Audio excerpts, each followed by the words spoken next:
So welcome to the last topic for IGCSE chemistry, polymers. So let's just go quickly through the learning objectives. We'll look at defining addition polymers and also condensation polymers, understanding how to draw and deduce the repeat unit of an addition polymer, explain the difference between these two types of polymers, explain the problems with addition polymers, and know how polyester is made. Okay, which is going to be a condensation polymerization.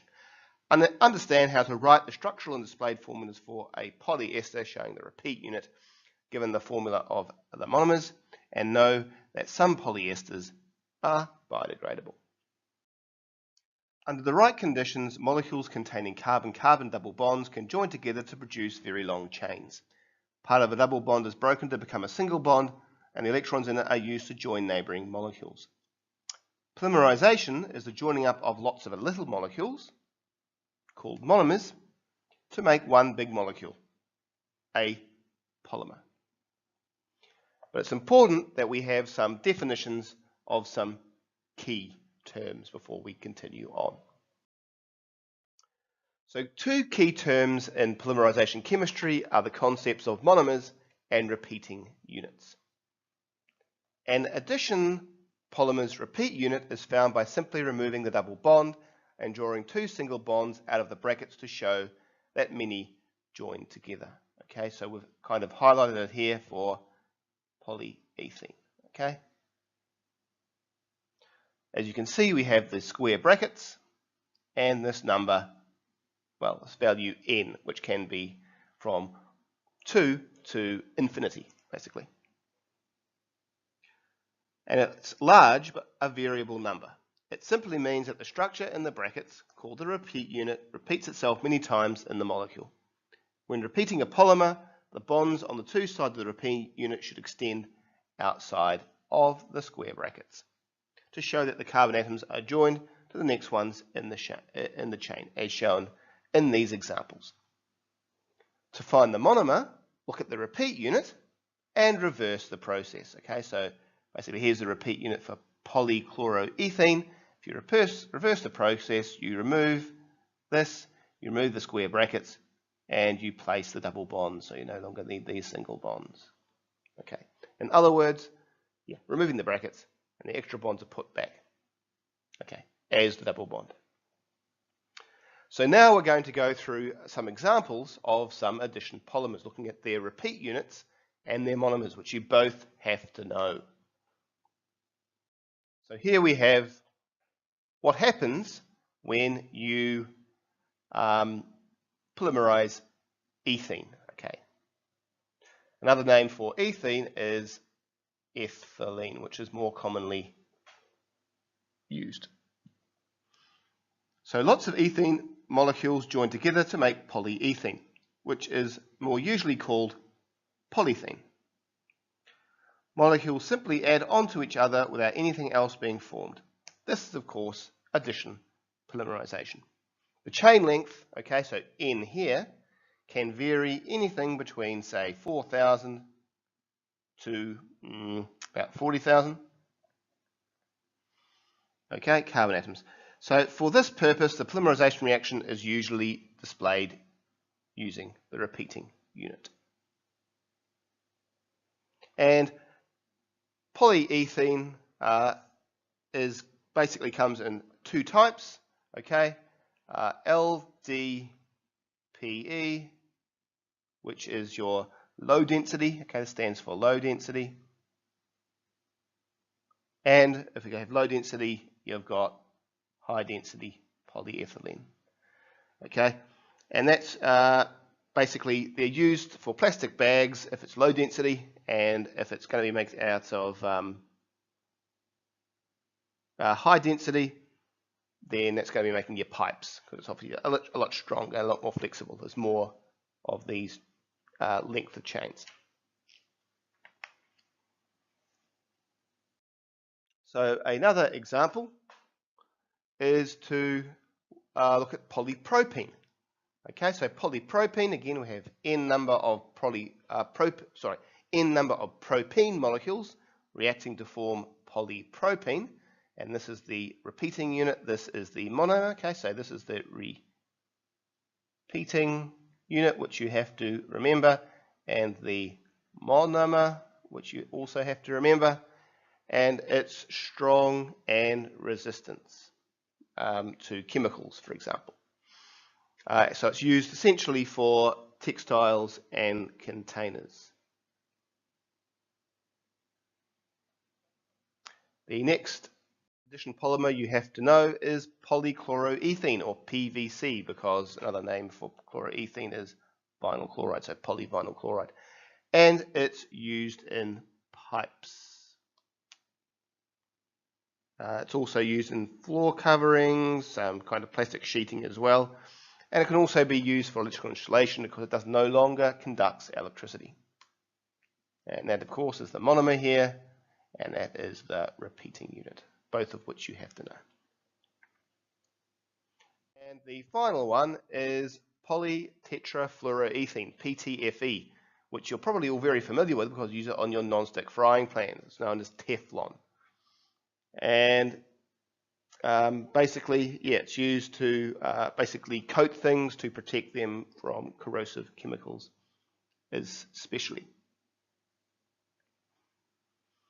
And there's actually, once we've looked at Teflon, we're now going to discuss the consequences of how do we get rid of these addition polymers.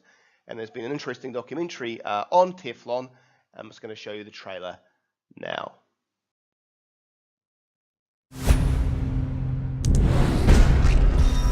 Consumer products sold under the Teflon brand are safe. DuPont did, in fact, ask EPA to make those statements, correct? That's correct. When I was pregnant with Bucky, I worked for DuPont around Teflon. They tried to blame me. They said it was something that I did. The more they would tell me that, the more suspicious I got. You did see there was a substantial risk to the women at the DuPont plant. There was no potential risk to the women. There was a potential risk to the fetus. It was used in consumer products, manufacturing products, and the applications were endless. These Teflon and Scotchgard chemicals permeated the living world.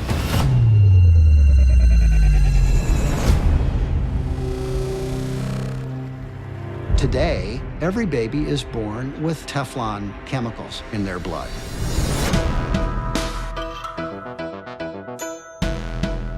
DuPont and another company called 3M had been studying this chemical dating back to the 1950s and 1960s. Did you work with a lot of other people that have been sick or died early? Carol Kaplan, Jim Broadwater, Joy Weaver, Steve Bailey, Lona Carr. They are aware of the risk of the product. Risk is relative. If I go out here and sprinkle arsenic around, they'd arrest me for murder. You've lied, and they're still lying. Everybody in this area, in one way or another, is connected to DuPont. You go dealing with somebody's livelihood, you're gonna have problems. There was a discussion about, do we need to come up with something in our production that's not going to cause these problems? They conclude if we launch something new, it's going to cost us a lot of money. We have to stick with the devil we know. Was I a guinea pig? What do you think?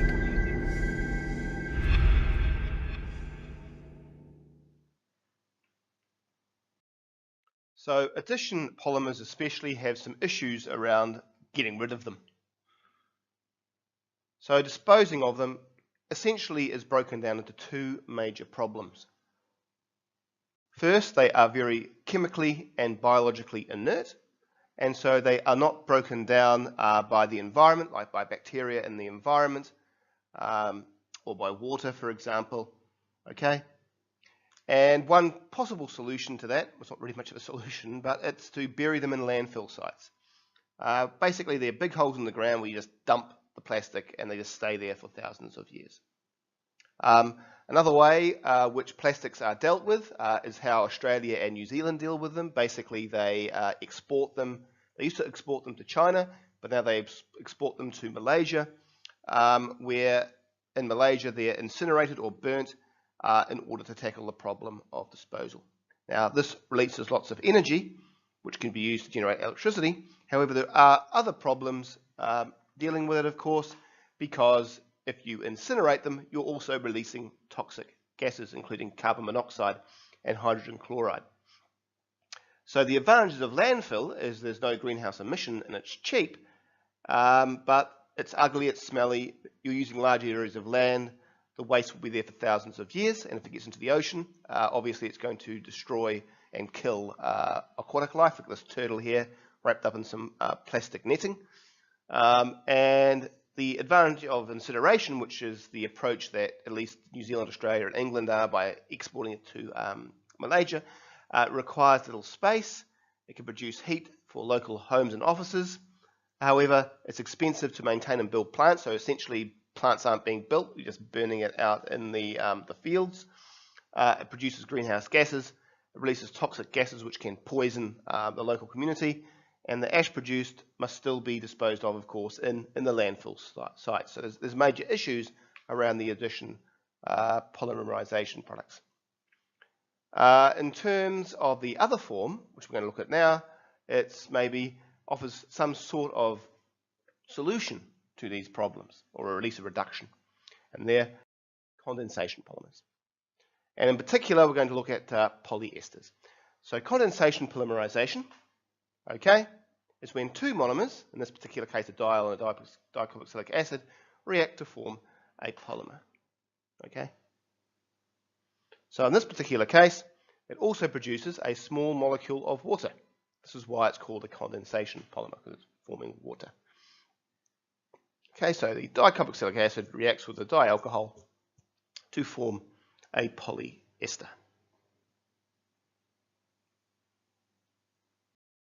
And this is an example of an equation that you need to remember.